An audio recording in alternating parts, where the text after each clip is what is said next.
Bonjour à toutes et à tous. Dans cette vidéo, nous allons travailler sur une partie importante de Java moderne, à savoir les interfaces fonctionnelles, les expressions lambda et le référencement de méthodes.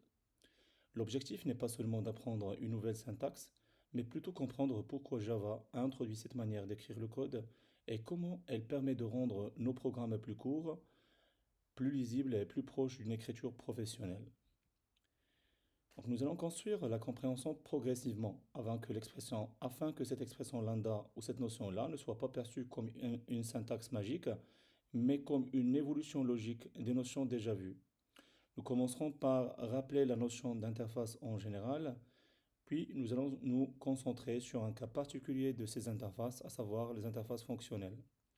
Nous ferons ensuite l'implémentation de cette interface-là à l'aide d'une classe anonyme avant d'introduire ce qu'on appelle les expressions lambda et le référencement de méthode qui ont été apparus avec la JDK, la Java 8 comme des écritures qui sont plus courtes, plus lisibles pour cette implémentation-là. Commençons par le point de départ, à savoir la notion d'interface. Donc en Java, ce qu'on sait, c'est qu'une interface définit un contrat.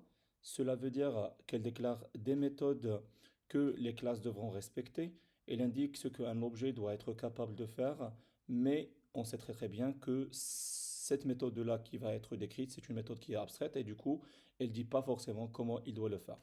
Donc c'est à cette classe qui va implémenter cette interface de fournir une implémentation concrète de ces méthodes-là. Donc, c'est là où vient le mot-clé, donc le mot contrat. C'est-à-dire, c'est un contrat, veut dire c'est une obligation à s'engager à fournir donc une concrétisation de ces méthodes-là une fois on va implémenter l'interface. Donc, dans cet exemple, nous avons une interface salutation. Son rôle est simple, c'est définir un comportement qui permet de produire un message donc, de salutation à partir d'un nom. Donc, la méthode de message prend un nom en paramètre et retourne une chaîne de caractères. Donc, ce qui est important ici, c'est que cette interface, elle contient une seule méthode, donc une seule méthode abstraite, et une interface qui contient une seule méthode abstraite est dite interface fonctionnelle. Donc, une interface qui contient exactement une seule méthode peut être décorée donc, par une annotation qui s'appelle Functional Interface. Et cette annotation, ou bien ce décorateur, n'est pas obligatoire, mais il est fortement recommandé parce qu'il va demander au compilateur de vérifier que l'interface respecte bien la règle d'une seule méthode abstraite. Donc, c'est-à-dire si quelqu'un, par exemple, il veut ajouter une deuxième méthode ici, abstraite par erreur, le compilateur va signaler immédiatement un problème donc, pour ce décorateur. Donc, avant de parler des expressions lambda, donc ce qu'il faut retenir de là, c'est que pourquoi on a introduit ce type d'interface-là, c'est seulement parce que un lambda n'implémente pas n'importe quelle interface, elle implémente seulement une interface fonctionnelle. Donc du coup, avant d'utiliser ces lambda-là, donc ces fameux lambda pour pouvoir bien sûr implémenter ces interfaces, regardons la solution classique. Donc la solution classique que vous connaissez déjà, c'est-à-dire créer une classe nommée qui implémente l'interface salutation par exemple.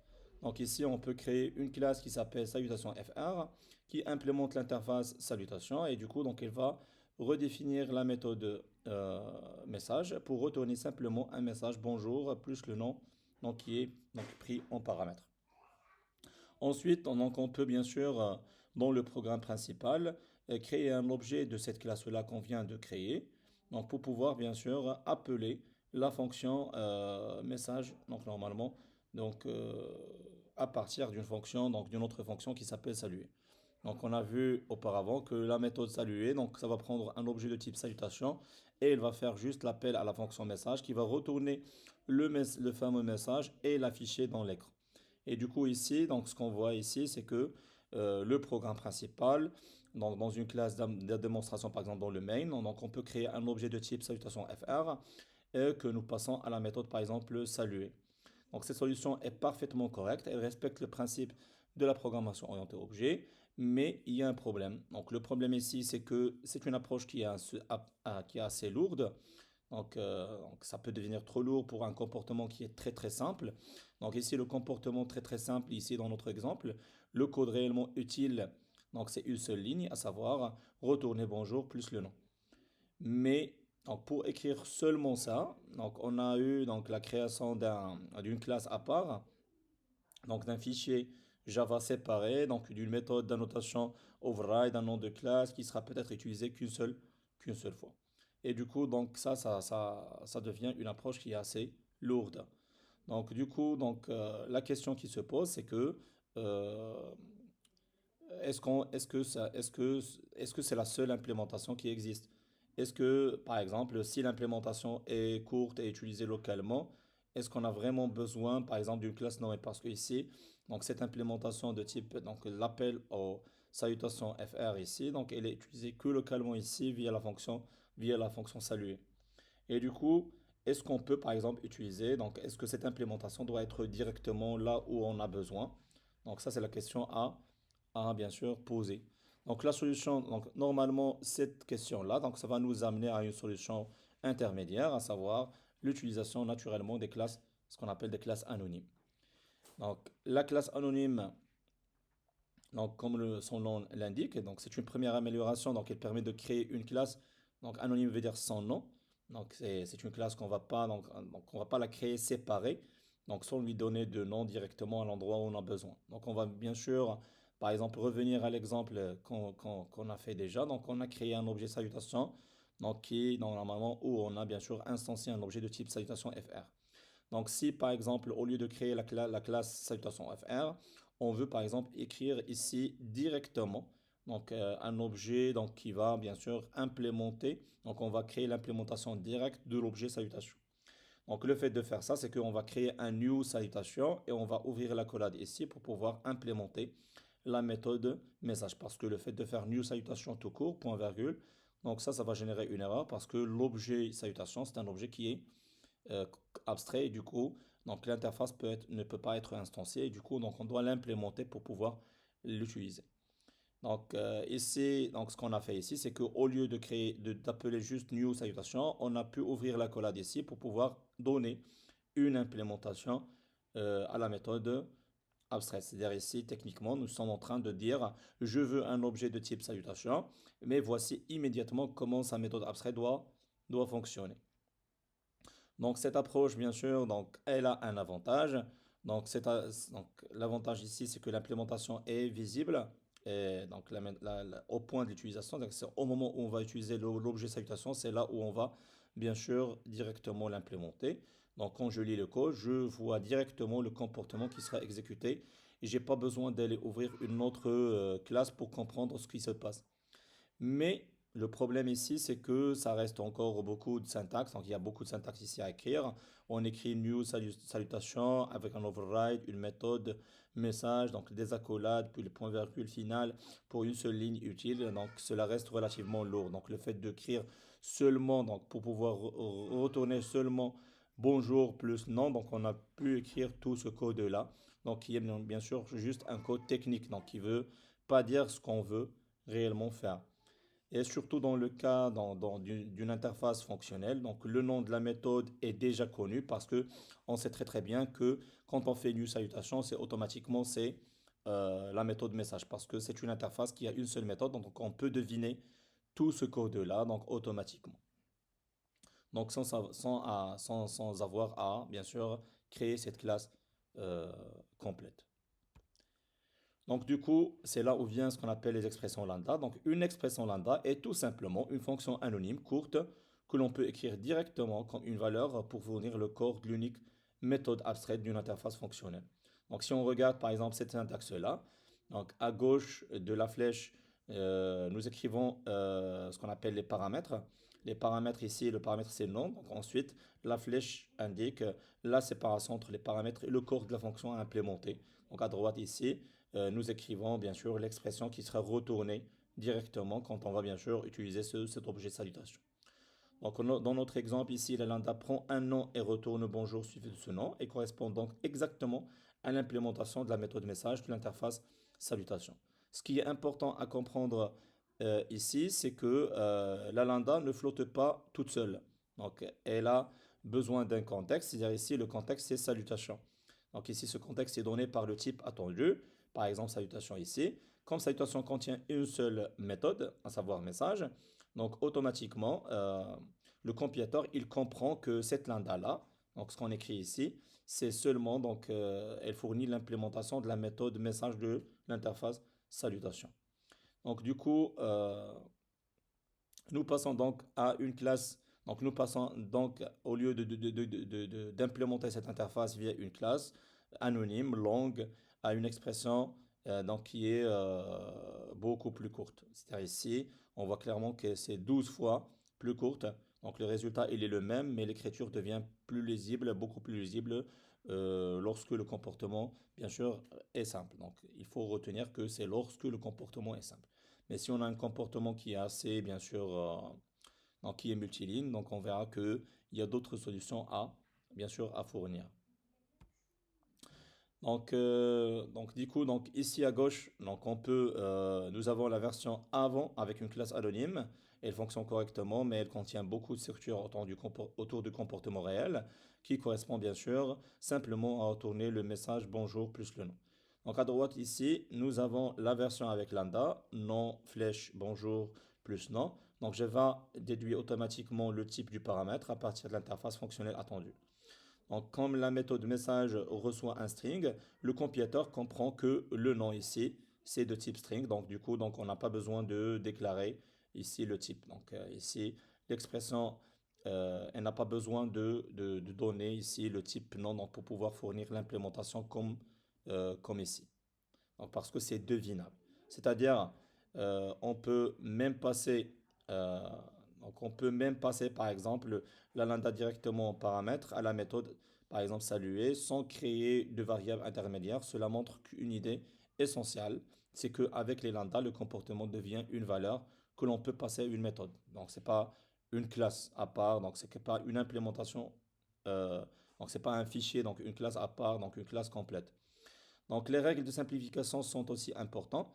Donc il faut noter que si nous avons par exemple un seul paramètre comme on a ici, par exemple le paramètre nom, donc on n'est pas bien sûr obligé. Donc les parenthèses, ils sont pas obligatoires. C'est-à-dire on peut bien sûr, donc on peut enlever le type et on peut enlever aussi les parenthèses si on a un seul paramètre. Donc ça c'est parmi les choses qu'on peut utiliser avec bien sûr les expressions lambda. Donc, si le corps contient aussi une seule expression, le return est implicite. Et du coup, donc, on peut directement faire directement l'instruction. Donc, le corps, donc, si par exemple, donc, le cas où par exemple, on n'a pas de paramètres, donc, dans ce cas-là, les parenthèses, ils sont obligatoires. Donc, du coup, donc, il faut noter ça. Donc, si on a deux paramètres, on a besoin de faire. Donc, si on a deux paramètres, on a besoin de garder les parenthèses. Donc, les types, ils ne sont pas obligatoires de les garder.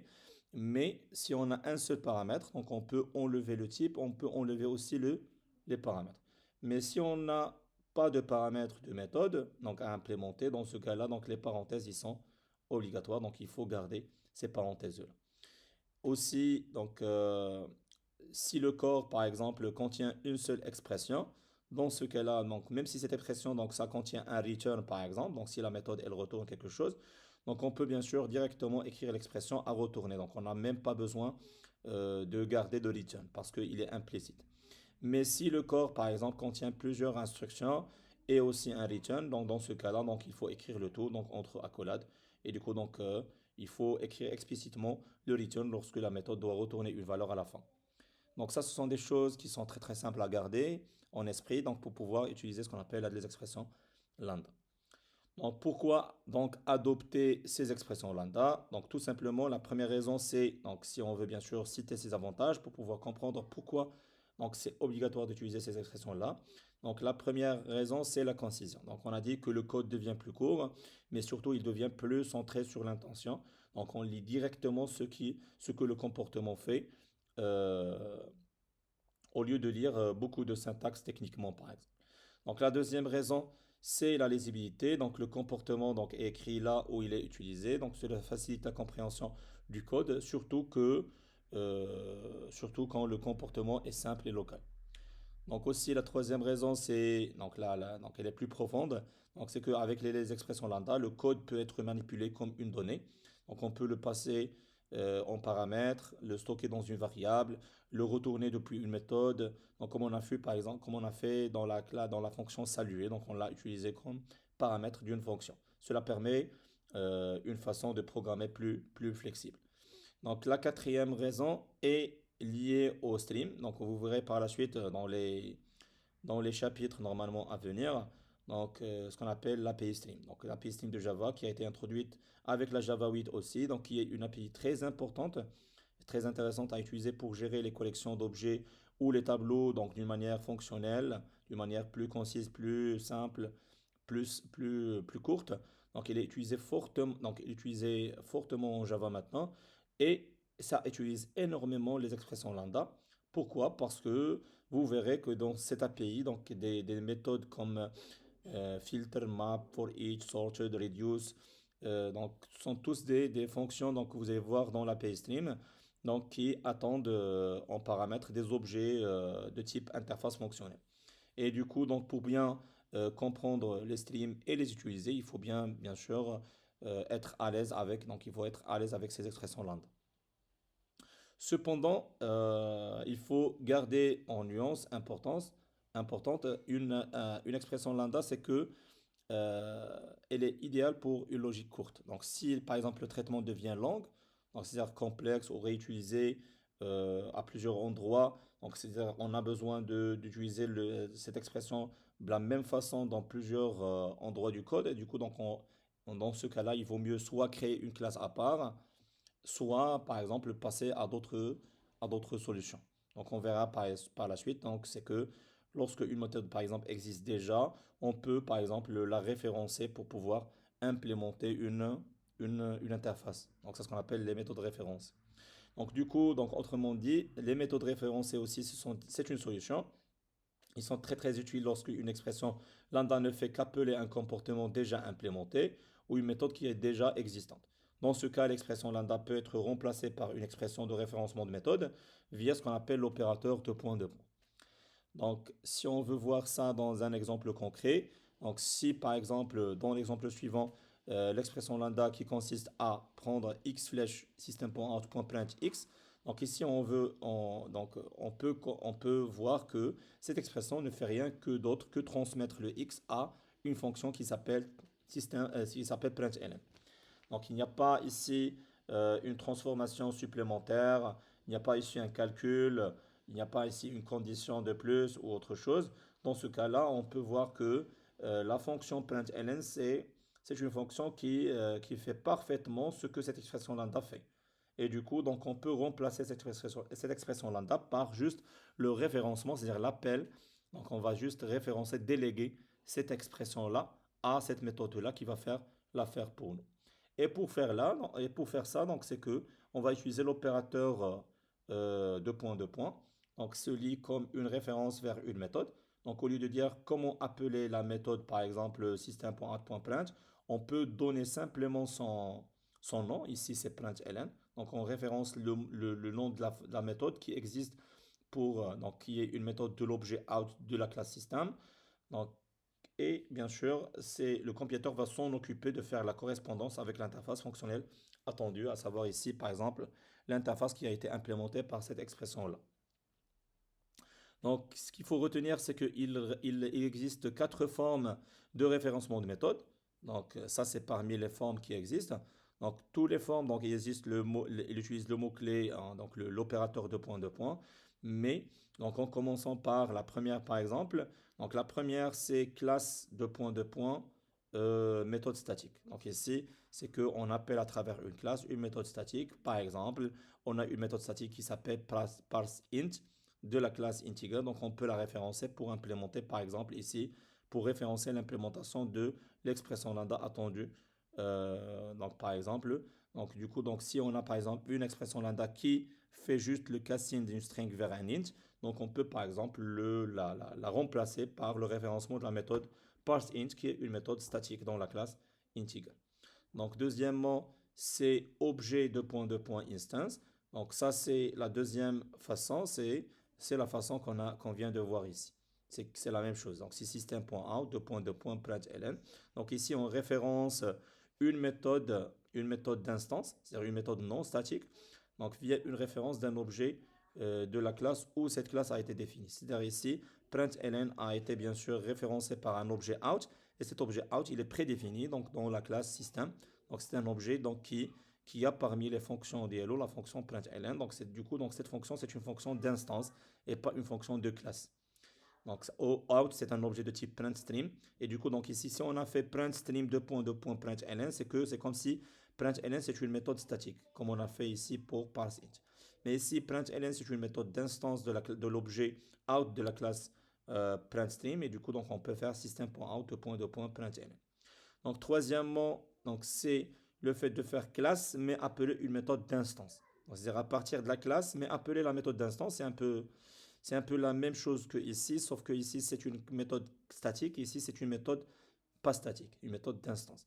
Donc la différence ici, c'est que lorsque on a par exemple un objet, donc par exemple ici, si l'expression lambda qui sera fournie par exemple, donc qui sera par exemple remplacée par le référencement, c'est une expression qui attend un objet qui va appeler pour nous cette méthode d'instance au moment où on va par exemple le créer et le passer à cette expression.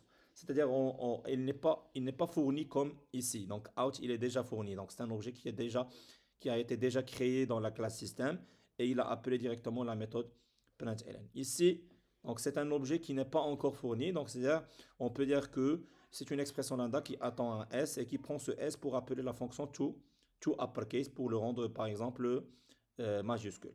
Et du coup ici, donc on peut voir ça comme lorsque l'objet sera fourni plus tard, par exemple, si par exemple, donc le cas au system.out.print, on a dit que l'objet out est déjà connu, c'est lui qui va appeler la fonction print, mais dans l'exemple ici, string to uppercase, donc ici l'objet n'est pas connu, c'est un string quelconque, c'est-à-dire par exemple, on peut dire que c'est bonjour, le moment où on va par exemple avoir un s qui est bonjour, c'est ce bonjour qui va appeler la fonction to uppercase. C'est-à-dire c'est à la classe string, donc c'est un objet donc, qui appartient à la classe string, c'est un objet string, où on va par exemple appeler une méthode de la classe string, donc c'est parmi ces méthodes une méthode d'instance, nommée to uppercase, donc qui peut être appelé par cet objet qui va être fourni par la suite, pour pouvoir bien sûr rendre cet objet-là majuscule par exemple, pour le retourner. Donc ça, c'est la troisième façon. La quatrième façon, c'est lorsque, par exemple, on a classe égale new, c'est un référencement d'une méthode qui est bien sûr spéciale, à savoir le constructeur de la classe. Donc ça correspond bien sûr à une référence du constructeur. C'est-à-dire ici, ArrayListNew, c'est-à-dire ici, c'est le même principe, mais au lieu de référencer une méthode, on référence le constructeur de la classe ArrayList. Ici, c'est que on attend maintenant, par exemple, c'est comme si on a une expression lambda que l'expression à attendre ici, c'est retourner un objet de type ArrayList. C'est comme si on va retourner ici, au lieu de s.toUpperCase, on va retourner ici un new ArrayList, par exemple, dans ce cas. Donc on peut par exemple faire un exemple rapide pour comprendre ça. Donc on peut créer la classe étudiant. Et cette classe étudiant, par exemple, est définie par un nom, par exemple, comme ça, nom. Et on va dire que, par exemple, pour créer un étudiant, donc on a besoin de déclarer son nom et on va ajouter, par exemple, la fonction toString pour pouvoir l'afficher. Et du coup, donc, si on a une interface fonctionnelle de type, par exemple, maker, par exemple, qui va créer pour nous des étudiants, ou bien n'importe quel objet, on peut faire, par exemple, maker n'importe quel objet à partir, par exemple, d'un autre objet. À partir, par exemple, ici, c'est destination. Donc l'objet to make, par exemple, ou par exemple ce qu'on appelle la matière première ou bien la source. Donc ça c'est la source. Donc si on a par exemple cette interface-là, donc il y a une fonction qui s'appelle par exemple make. Donc cette fonction make, elle prend la source, comme ça, elle le transforme en un objet to make. Donc l'objet to make, comme ça. Donc ça c'est la fonction normalement to make. Donc ça c'est la fonction normalement de cette interface qui est une interface par exemple functional interface parce qu'il contient une seule méthode. Donc du coup on peut par exemple dans ce cas-là, si on a une méthode donc qu'on veut créer ici, donc statiquement qui retourne par exemple un étudiant, donc, on peut dire par exemple une méthode qui retourne un étudiant, comme ça, on va la nommer par exemple create student. Donc ça va utiliser un objet maker. Donc qui prend par exemple qui crée un étudiant à partir de son nom par exemple. Donc du coup, donc ça c'est le maker Diana. Et ici on va ajouter par exemple le nom de l'étudiant. Et dans ce cas-là, donc on peut appeler par exemple notre maker. Donc il va faire quoi? Qui va faire juste l'appel à la fonction make en prenant par exemple le nom ici. Et ça va retourner pour nous donc l'objet bien sûr étudiant. Donc ici ce qu'on va retourner c'est l'objet étudiant. Et du coup donc si on veut appeler cette fonction-là, on peut l'appeler soit via une expression lambda, donc où on va dire que pour pouvoir implémenter cette fonction-là, on va donner la source qui est le nom. Donc, qui est le nom, par exemple, qui est student à partir de son nom Sarah. Et par exemple, dire que cet objet-là, donc on va par exemple dire, donc ici on va dire source. Donc je vais faire ici la fonction, donc source. Et ici on va prendre source pour pouvoir faire new étudiant. Donc réellement ce qu'on fait ici, c'est qu'en passant ici le nom d'étudiant pour pouvoir créer son nom comme ça. Et là, donc, je vais par exemple dire que le nom que je veux passer ici, c'est ça. Donc ça, c'est l'appel à la fonction, par exemple, qui va retourner pour moi un objet student que je peux afficher. Ici, je fais system.out.print et je passe mon étudiant. Donc le fait de faire ça, c'est que je crée une expression lambda qui fait quoi? Qui implémente l'interface fonctionnelle maker pour pouvoir, bien sûr, implémenter la fonction make. Donc en implémentant la fonction make, on a implémenté la fonction make pour juste appeler ici un constructeur de la classe étudiant pour pouvoir créer un étudiant avec le nom passé en paramètre ici, pour pouvoir créer cet étudiant qui s'appelle ça. Donc dans ce cas-là, si on veut remplacer ça par un référencement de méthode, on peut bien sûr passer à ce cas-là, c'est-à-dire référencer le constructeur de la classe, par exemple, étudiant. C'est-à-dire ici, au lieu de faire ça, on peut par exemple enlever tout ça et remplacer ça par le fait qu'on va appeler juste le constructeur de la classe étudiant. Donc le fait de faire ça, ça revient à faire la même chose. C'est ici, ou bien, au lieu de créer une expression lambda, on a référencé juste le constructeur de la classe étudiant pour pouvoir bien sûr créer un étudiant avec son nom qui s'appelle ça. Donc ici, si on exécute, ça va faire la même chose. Donc c'est ça, la quatrième, bien sûr, solution. La quatrième façon, la quatrième forme de référence. Donc ici, l'idée à retenir, c'est que donc, euh, donc, euh, l'idée à retenir ici, c'est simple. Si la lambda ne fait pas qu'appeler une méthode existante avec les mêmes paramètres, par exemple, euh, donc, par exemple, si on a par exemple une expression lambda qui fait que l'appel à une méthode ou bien un constructeur ou n'importe, donc il vaut mieux utiliser une méthode référencée. Donc ça va être un peu plus expressif et plus professionnel. Donc du coup, donc si on revient pour comparer bien sûr les quatre façons d'écrire le même traitement, donc l'objectif c'est que de comprendre que le comportement ne change pas à la fin, donc c'est la même chose, sauf que le niveau de concision et la lisibilité changent. Et du coup, donc la première vision ici utilise une classe anonyme, donc elle est concrète, donc ce qu'on voit ici c'est concret, donc c'est verbeux. Mais la deuxième façon, donc, utilise une expression lambda complète avec le type du paramètre, les accolades à l'appel donc, à l'appel de la fonction system.out.print qui est appelée ici. Mais on peut bien sûr la rendre aussi concise. L'expression lambda, ça peut être concise si on a un seul paramètre, une seule instruction à afficher et tout. Mais quatrièmement, la version qui utilise le référencement de méthode, c'est aussi une façon qui est assez plus concise et plus courte. C'est-à-dire, quand on a juste une méthode à appeler, donc il vaut mieux bien sûr la référencer directement au moment où on veut bien sûr implémenter cette interface. Donc la valeur ajoutée de la référencement de méthode, c'est qu'elle supprime le paramètre fictif. C'est-à-dire on n'a plus besoin de ce paramètre à l'écrire. On sait très très bien que ce qu'on va donner, on va le donner à la fonction println et elle va faire la fin. Donc, on ne crée plus une variable s uniquement pour la passer à println, mais on dit directement utilise la méthode println de system.out pour bien sûr prendre la chaîne de caractères qui va être passée en paramètre à, bien sûr, à cette expression-là pour pouvoir, bien sûr, appliquer la méthode println. Mais attention, bien sûr, la méthode, le référencement de méthode, euh, donc attention, le référencement de méthode donc, ne remplace pas toutes les lambdas. C'est-à-dire, si je veux faire, par exemple, une transformation ou je veux ajouter, par exemple, une condition ou plusieurs instructions ou combiner plusieurs opérations, donc la lambda reste nécessaire. Donc, on a besoin d'utiliser lambda. Mais si vous créez par exemple une méthode compatible lors de la création de l'expression lambda, c'est-à-dire vous allez créer une méthode juste pour pouvoir représenter ce que l'expression lambda fait avec des conditions, des calculs, etc. Dans ce cas-là, donc vous pouvez utiliser cette méthode-là. Donc, vous pouvez la référencer par la suite pour pouvoir bien sûr représenter cette expression.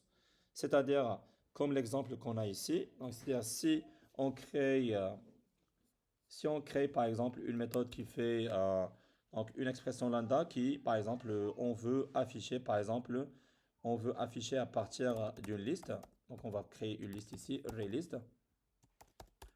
Donc on verra que si on a une ArrayList par exemple de noms, list.off par exemple, on va passer des noms, par exemple Omar, virgule, Amin, virgule, par exemple Sarah.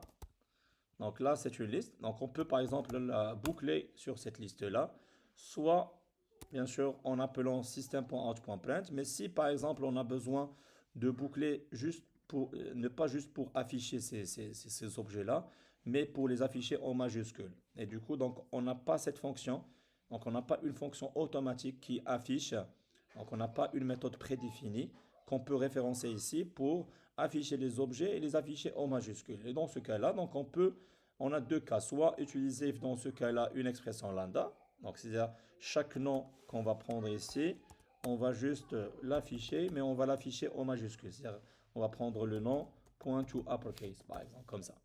Sinon, on peut créer une méthode comme ça, donc qui fait ce qu'on a fait ici, c'est ce traitement-là.